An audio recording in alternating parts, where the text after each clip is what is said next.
Convido a igreja a abrir a palavra de Deus no livro de Daniel. Antigo Testamento, livro de Daniel, capítulo 1, por favor. Daniel 1. Daniel, capítulo 1. Eu vou ler dos versículos de 8 para frente, de 8 até o 12, primeiramente, com a conclusão nos versículos 17 em diante. Tema da pregação nessa noite é que nós precisamos de coragem para fazer a diferença em meio ao todo existente. Que nós precisamos de um tipo de coragem que talvez Daniel possa nos ajudar para, em meio às enormes pressões para que o cristianismo que há em nós seja diluído, que em meio às diversas culturas, mas não só culturas, outras coisas, forças outras, que estão em ação para que a fé, uma vez entregue aos santos, como diz a Escritura, para que ela seja sempre e mais diminuída, a ponto de um dia sermos confundidos com alguém que não tem fé. É necessário um tipo de coragem, e essa coragem ela vem de um entendimento anterior à coragem, para um posicionamento, para uma postura. O tema da meditação nessa noite tem a ver com isso, com a coragem necessária para sermos cristãos no mundo assumidamente anticristão. Qual é a condição que uma igreja reformada tem de sobreviver? Eu ainda não estou falando de crescer, estou falando de sobreviver em meio a um tempo em que só o termo reformado já parece causar ojeriza nas pessoas. Ser protestante parece quase ofensivo. E por isso, há muitos anos, estamos dentro de uma nomenclatura de evangélicos. Porque o termo evangélico foi sofrendo e está sofrendo uma semântica acelerada de tal maneira que em breve ser evangélico não necessitará ser exatamente cristão. Que tempos são os nossos? São tempos em que se faz necessária uma coragem.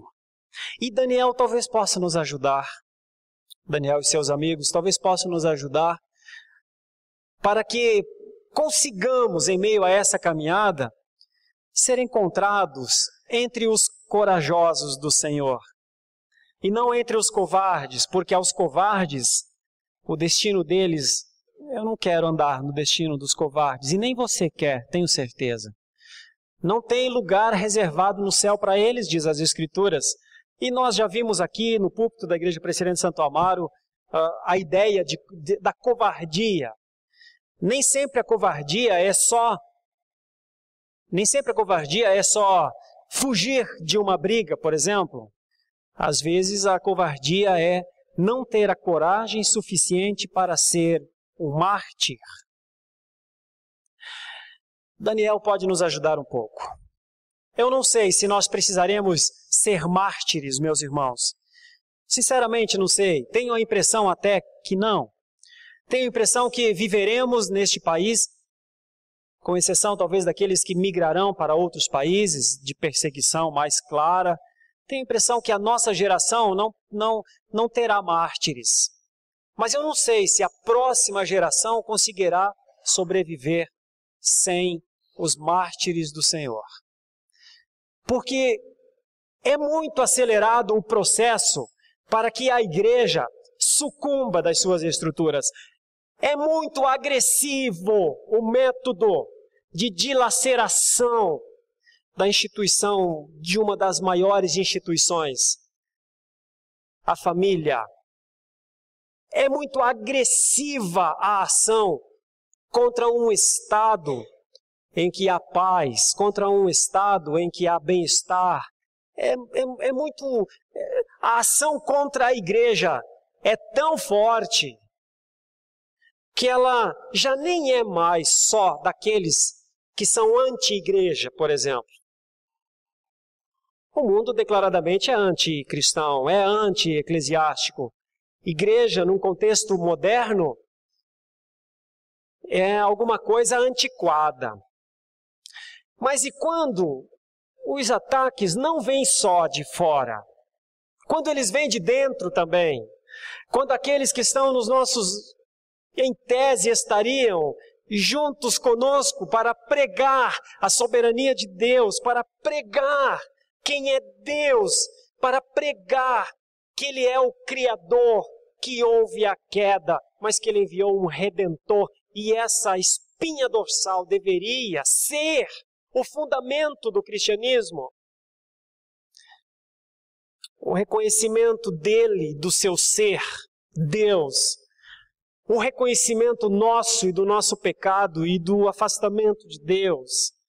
A sua graça em nos restaurar, nos redimir e nos levar de volta a um relacionamento pleno com Ele.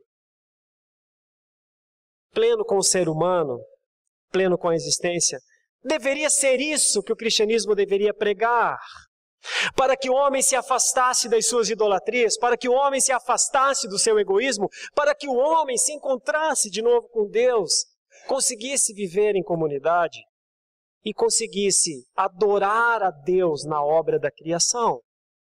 Não é tão difícil entender que há um pensamento até simples de ser cristão. Mas vocês hão de concordar que um sem número de igrejas que se chamam evangélicas passam longe desses entendimentos. Talvez nem tenham, talvez seus pastores nem saibam disso. Talvez as estruturas formadas dentro das denominações com nomenclaturas que chegarão brevemente a querubim, que chegarão brevemente a semideus, irmãos, não entenderam e talvez não entenderão o processo simples de um cristianismo puro e simples. O processo de agressão às três maiores instituições de Deus é aceleradíssimo. Entenda isso logo, pelo amor de Deus, para que tu não fiques colhendo um entendimento de uma coisa, um entendimento de outra coisa e formando uma espécie de colcha de retalhos. E chegará o dia que talvez se perguntará quem está certo nesse caminho. Quem está pregando verdadeiramente a palavra de Deus? Ser uma igreja reformada, nesses tempos, é questão de sobrevivência. Nós louvamos ao Senhor quando vemos igrejas reformadas crescendo, mas isso precisa ser atribuído à graça de Deus. É impossível que um homem consiga produzir fé no coração do outro homem. Ou Deus faz uma igreja reformada crescer, ou ela morre. Porque ela não tem a palavra que o mundo quer ouvir. Ela não tem o conforto que o mundo quer ouvir.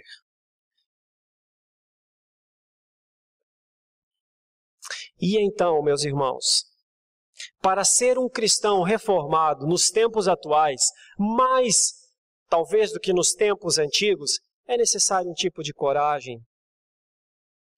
E essa coragem nós vemos neste rapaz, Daniel.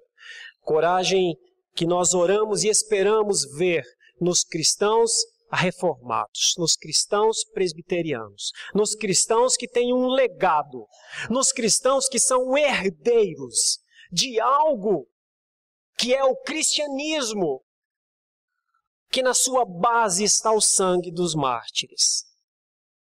Primeiro do mártir maior, de Cristo, mas a seguir, a partir da sua ressurreição, no mártir daqueles que creram nas suas palavras, de tal maneira que enfrentaram os maiores desafios.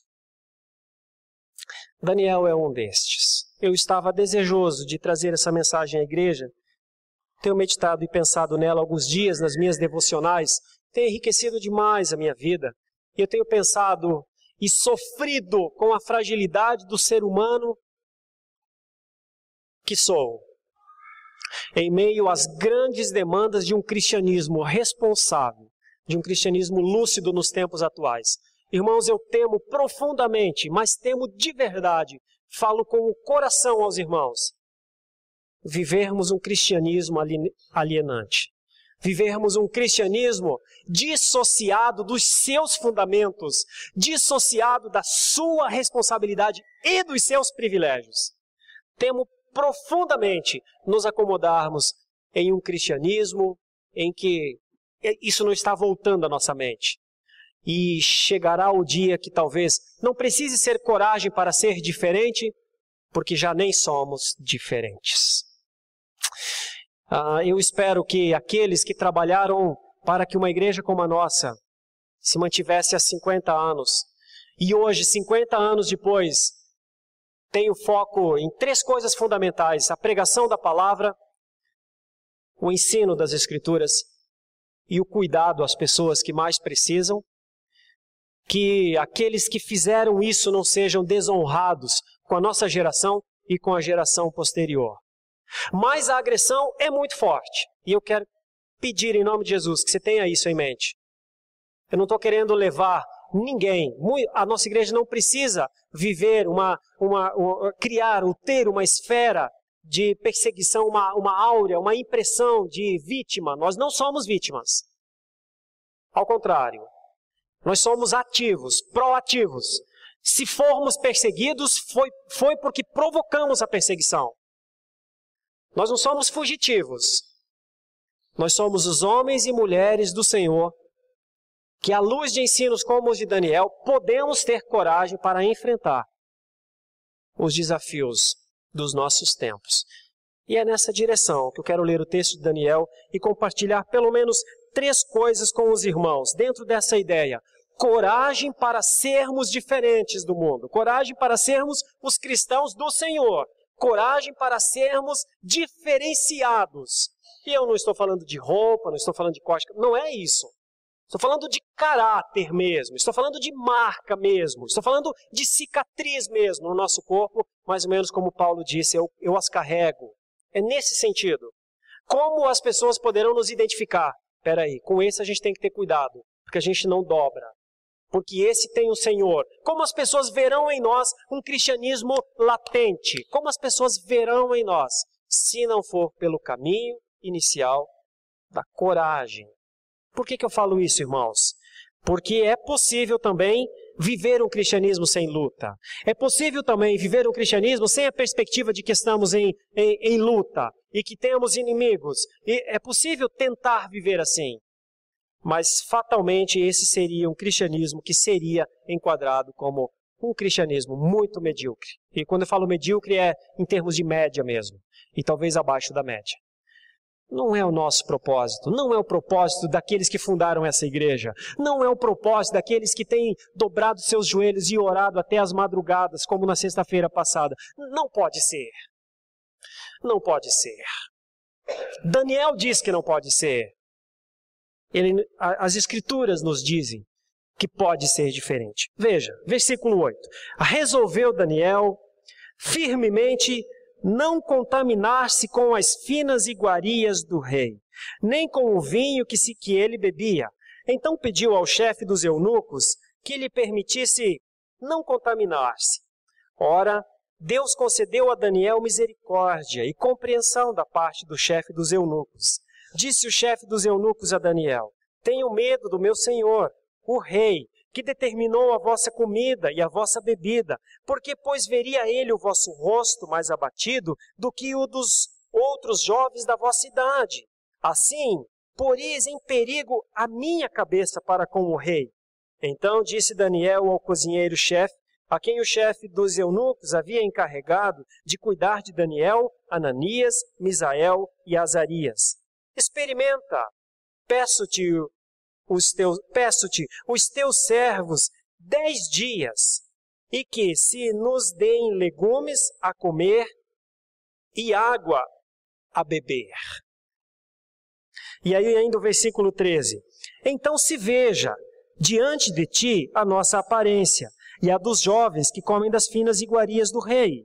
E segundo vires, age com os teus servos. Quero falar sobre 3 coisas, meus irmãos. Coragem para ser cristão nesse dia.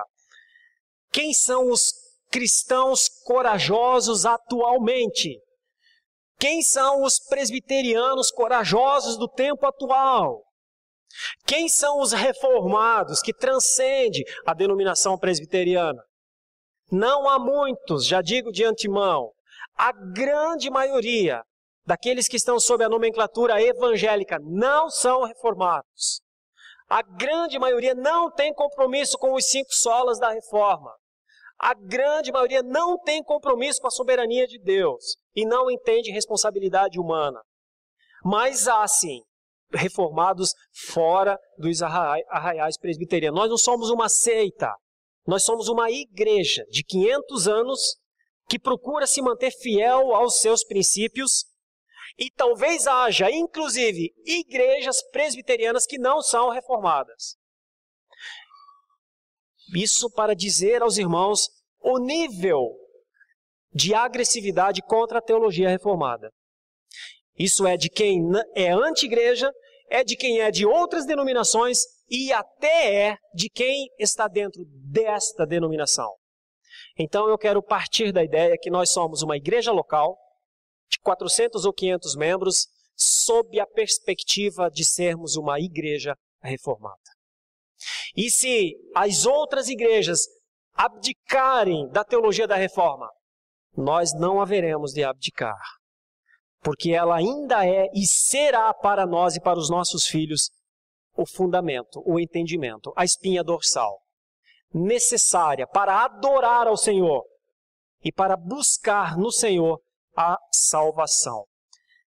Que coragem é essa? Quem são estes reformados corajosos? São aqueles que conseguem fazer 3 coisas no texto. Muitas outras coisas, mas no texto, me parece, são aqueles que verdadeiramente prezam pela pureza. São aqueles que realmente dão valor à sua vida no sentido de querer que essa vida seja uma vida pura. No sentido de oposto à contaminação. Primeira coisa. Segunda coisa, são aqueles que não só primam pela pureza, mas não têm medo de ser minoria. Não tem medo de ser pouco. Não tem medo de serem menos. Não tem medo de, aparentemente, por serem minoria, aparentemente serem caracterizados como errados, como fanáticos ou outras coisas assim. São aqueles que, além da pureza, além de não ter problema com ser minoria, são aqueles que verdadeiramente esperam em Deus. Parece que esse texto mostra Daniel nessas 3 linhas. A primeira delas está no versículo 8, então. Resolveu Daniel firmemente não contaminar-se com as finas iguarias do rei, nem com o vinho que ele bebia. Então pediu ao chefe dos eunucos que lhe permitisse não contaminar-se. Não contaminar-se. Daniel definitivamente decidiu não contaminar-se. E isso é a luta por se manter puro. Por quê? Há muitas explicações, talvez nem se chegue exatamente à explicação única, talvez nem seja uma. Nós temos as possibilidades das leis dietéticas que Moisés deu e disse ao povo como é que o povo deveria alimentar-se. Nós temos a possibilidade de que os caldeus, aonde eles tinham sido levados, porque esse aqui é o ano 600 aproximadamente antes de Cristo, e Nabucodonosor havia entrado em Jerusalém. Nabucodonosor ainda era comandante da guarda, quando leva os primeiros cativos de Jerusalém para a Babilônia. Depois Nabucodonosor volta, já não só como comandante da guarda, mas como o imperador da Babilônia. E então, em mais 2 investidas a Jerusalém, leva todo o povo. Daniel está na primeira leva. E quando eles levam Daniel e os seus irmãos, estas pessoas elas têm nomes dadas por Deus. Os nomes Daniel, Ananias, Misael e Azarias, os 4 nomes, eles terminam com uma exaltação a Yahvé. Por exemplo, Daniel significa meu juiz é Deus. Ananias, Yahvé é gracioso. Misael, quem é o que Deus é? E Azarias, então, Yahvé tem ajudado. Esses são os nomes dos 4. Quando eles são levados de Jerusalém para Babilônia, imediatamente seus nomes são mudados. Quer dizer, o que vem, a agressão de fora para dentro é imediata. E quando seus nomes são mudados, então, eles deixam de ter nos seus nomes a adoração a Deus. E passam a ter, por exemplo, no caso de Daniel, que passou a se chamar Beltesazar, a tradução seria que Marduk, que é o deus dos caldeus, proteja a sua vida. Sadraque, que o mandamento do deus Lua dos Sumérios. Mesaque, quem é o que o deus Lua dos Sumérios quer? E Abednego é servo de Nebo. Obviamente, mais um outro deus babilônico. De fora para dentro, a agressão é muito forte. A princípio, com as suas identidades. Contudo, diz, pode mudar o nome, mas não contamina o que está dentro. Então, Daniel sabia, entre outras coisas, que eram povos pagãos, o alimento sempre esteve muito próximo do paganismo, inclusive com ofertas, os maiores deuses pagãos da existência. As pessoas acham, entendem que com as ofertas de alimento principalmente, os deuses se agradam, como se eles comessem. O alimento estava ligado de alguma forma a culto. Então Daniel sabe que terá de comer de coisas consagradas aos ídolos dos caldeus. E ele resolve, a palavra firmemente, é como de maneira indobrável, ele resolve não correr o risco de ser contado entre aqueles que adoram outros deuses. E aqueles que conhecem o livro de Daniel sabem as lutas que ele enfrentou para frente. A cova dos leões, por exemplo. O que os amigos dele passaram na fornalha ardente, por exemplo. Mas aqui você tem uma ideia muito clara do que é alguém querer se separar para o Senhor. E quando nós caminhamos por essa linha de raciocínio, separação, nós vamos terminar na santidade, na santificação. A coragem, os cristãos corajosos, os presbiterianos corajosos, os reformados corajosos, são aqueles que primam por uma pureza espiritual e se separam. É aquela ideia, separai-me, a Paulo e Barnabé, separa estes homens. É a ideia, eclesia, é tirar, é chamar para fora. A igreja tem no seu DNA a perspectiva da separação. Por isso que a igreja não pode ser confundida. Por isso que o cristão não pode ser confundido. Porque o cristão foi separado. Então aqui nós temos um homem com uma doutrina teológica muito forte. A doutrina da santidade. Isso é ser santo. Isso é dizer, não vou me contaminar. Isso é se separar do todo. Porque o todo aqui implicava inclusive os jovens babilônicos e os próprios jovens judeus. Porque Daniel, não foi só Daniel, Sadraque, Mesaque e Abednego que foram levados. Não, foi Daniel e todos os jovens, os mais fortes, os com condição de assistirem diante do rei. Todos estão juntos, mas Daniel resolve ser santo. Essa é uma doutrina séria, meus irmãos. Essa é uma doutrina de consciência. Essa é uma doutrina que precisa de acuidade, que precisa de exercício mental. O quanto eu quero ser do Senhor, o quanto a cultura não vai me contaminar, o quanto as outras igrejas não vão me contaminar, o quanto a minha carne não vai contaminar. Porque é no final disso que nós descobrimos se somos santos ou não. Pode acreditar. São santos. aqueles que por coragem decidem não se contaminar. A outra ideia que ainda está logo à frente, está no versículo 10 e 11. Então, disse o chefe dos eunucos a Daniel: tenham medo do meu senhor, o rei, que determinou a vossa comida e a vossa bebida, porque, pois, veria ele o vosso rosto mais abatido do que os dos outros jovens da vossa idade, assim poríeis em risco a minha cabeça para com o rei. Então disse Daniel ao cozinheiro-chefe, a quem o chefe dos eunucos havia encarregado de cuidar de Daniel, a Ananias, Misael e Azarias. E vai dizer no versículo 12. O que chama atenção é assim, é o que está aqui no versículo, no finalzinho do versículo 10. Os outros jovens da vossa idade. Essa era a maioria. A preocupação da pessoa que estava falando com Daniel é: veja, Daniel, todos fazem isso.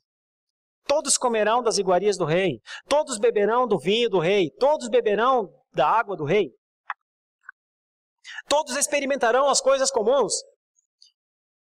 Mas Daniel escolhe ser minoria. Meus irmãos, nos dias atuais, é necessário que eu e você pensemos e entendamos bem logo que nós somos uma minoria. Mas uma minoria estrita, quase contável. Não se engane, não pense que debaixo do termo evangélico estão os homens e as mulheres que adoram ao Senhor, entregaram suas vidas ao Senhor e lutarão por esse Senhor, custe o que custar. Não se engane. Creia em Deus e seja um desses se precisar. Talvez não precise. Talvez a nossa geração não exija isso de nós. Talvez nossos filhos. Criemos nossos filhos com a condição de fé, com a capacidade de conhecimento de Deus desde muito cedo, para que se eles precisarem com as suas vidas honrarem ao Senhor, que eles honrem. Não criemos filhos covardes para fugir do Deus de Israel. Não criemos filhos para serem confundidos, para quando tiverem 15, 16 ou 17 anos, apostatarem de um pequeno, frágil, quase inexistente ensino reformado das Escrituras.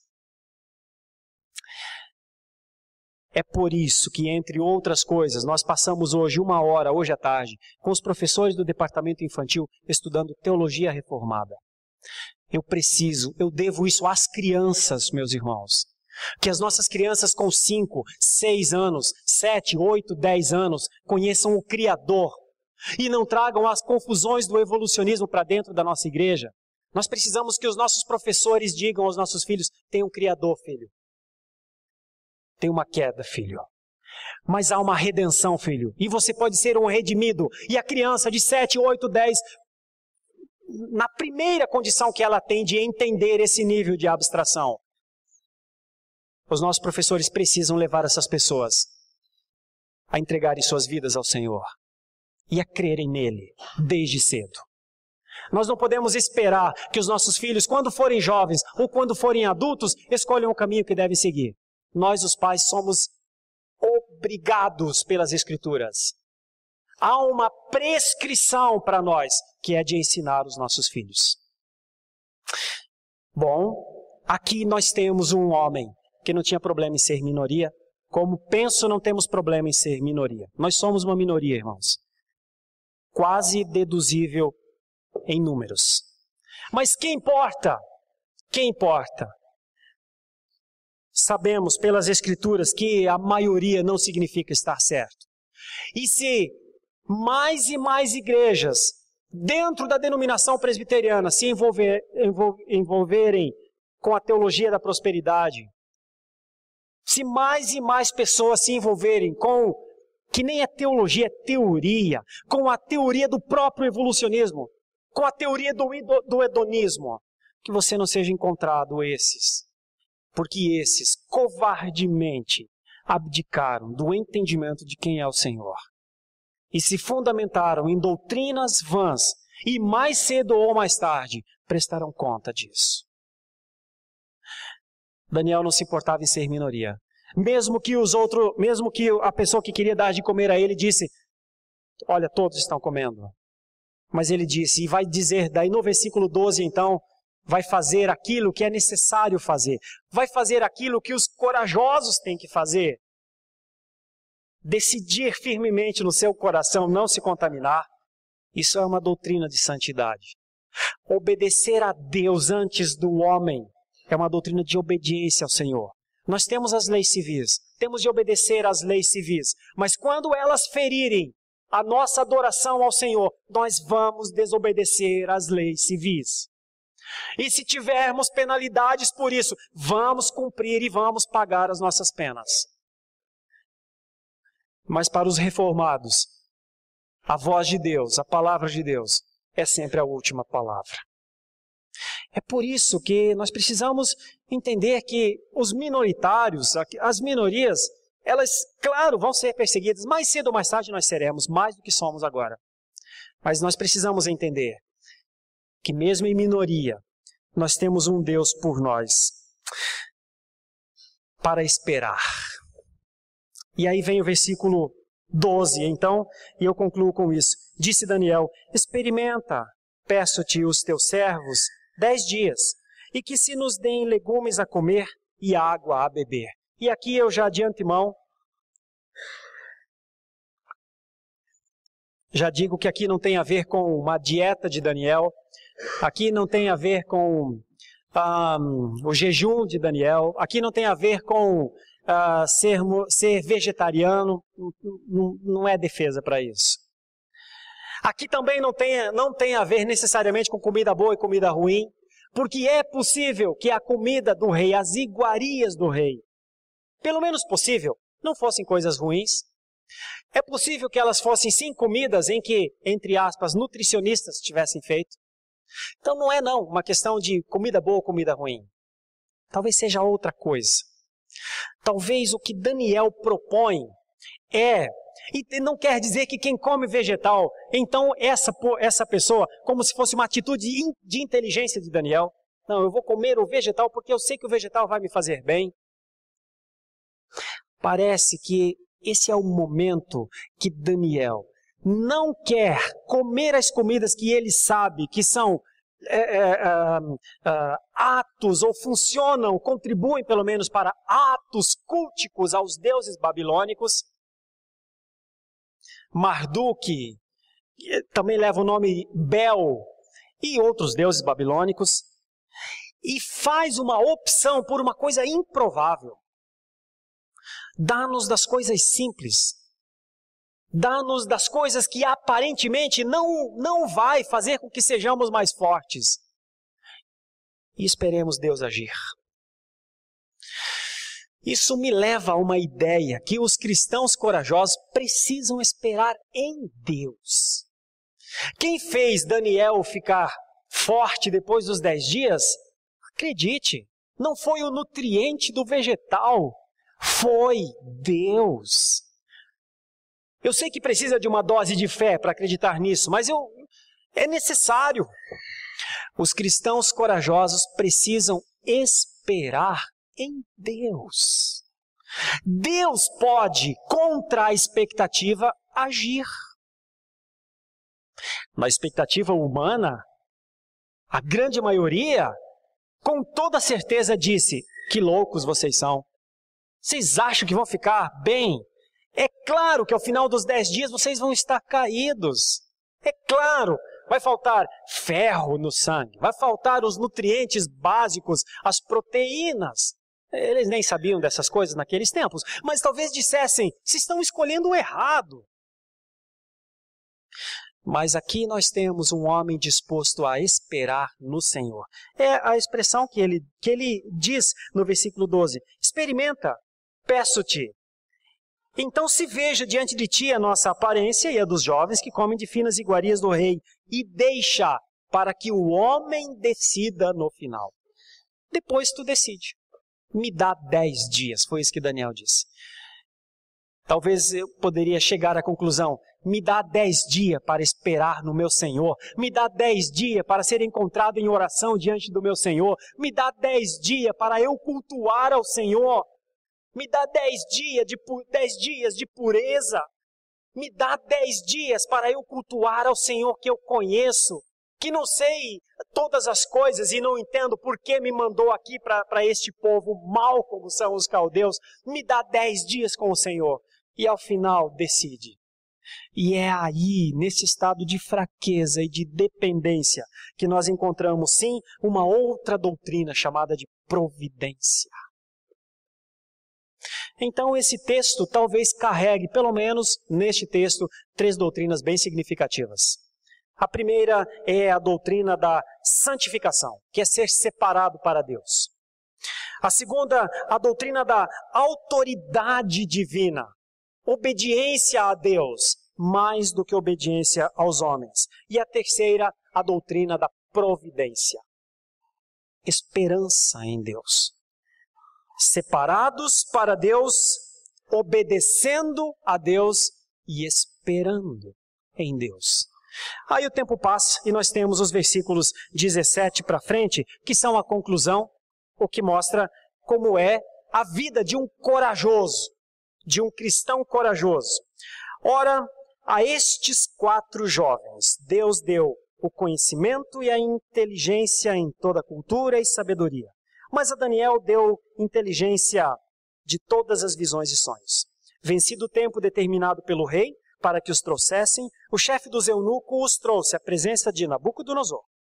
Então o rei falou com eles, e entre todos não foram achados outros como Daniel, Ananias, Misael e Azarias. Por isso passaram a assistir diante do rei. Em toda a matéria de sabedoria e de inteligência, sobre que o rei lhe fez perguntas, os achou 10 vezes mais doutos do que todos os magos e encantadores que havia em todo o seu reino. E Daniel continuou até o 1º ano do rei Ciro. Irmãos, finalizo com um entendimento aqui das Escrituras que me leva a crer. Vale a pena ser um corajoso de Deus, meu irmão. Alguns irmãos talvez não exercitem essa coragem porque temem, porque não creem que Deus realmente é fiel e nos sustentará nas nossas tribulações. Que Ele é o rochedo forte de verdade. Que Ele é o companheiro bem presente em todas as horas. Talvez muitos, na hora da exigência, capitulam porque não creem nesse Deus dessa maneira. Deixa as Escrituras encher seu coração com a fé suficiente para você não temer a perda de uma amizade no trabalho porque você é um cristão. A perda de um emprego porque você é um cristão. A perda de um familiar, a amizade de um familiar porque você é cristão. Em nome de Jesus, não sucumba a essas pressões. O Estado legítimo continuará a ser agredido. A família continuará a ser agredida. A igreja continuará a ser agredida, que são as 3 maiores instituições. Você está dentro dessa igreja. Continuará a ser agredido. Vai precisar de coragem para resistir. Minha oração é que o Senhor lhe dê, nos dê. Minha oração é que o Senhor nos dê as condições para, olhando para homens como Daniel e os seus amigos, possamos ter a coragem para sermos diferentes. O tempo todo tentarão nos fazer iguais, mas a nós é dada a esperança que se crermos em Deus, Ele nos sustentará. Que o Senhor nos dê a graça que precisamos para isso. Em nome de Jesus. Vamos orar e em seguida vamos participar da mesa da comunhão. Ó Deus, não é fácil, Senhor. Eu sei que não é. Eu tenho noção plena disso. Eu sei que não é fácil resistir à contaminação. Não é só de alimento. É de coisas que vemos na televisão. É de conversas que participamos. Não é fácil, Senhor. Não é fácil cumprir o que está no Salmo 1, Senhor. Tem misericórdia de nós. Mas separa-nos para o teu serviço. Separa-nos. Senhor, não é fácil sempre ser minoria, nunca ser maioria. Não é fácil. Não é fácil viver em meio à desesperança. Nós nunca seremos uma maioria dominante. E muitos temem esse estado até de solidão. Senhor, assim como também não é fácil esperar confiantemente no Senhor. Mas nós somos chamados para essas três coisas, para sermos santos, separados para o Senhor, para obedecermos a Ti mais do que aos homens e para, sim, esperarmos na Tua providência. Estes ensinos são tão claros, ajuda-nos a entender para vivê-los na nossa vida. Sem entendê-los não conseguiremos viver, mas sob a luz do entendimento do Senhor, talvez consigamos colocar em prática. Isso nós oramos em nome de Jesus. Amém.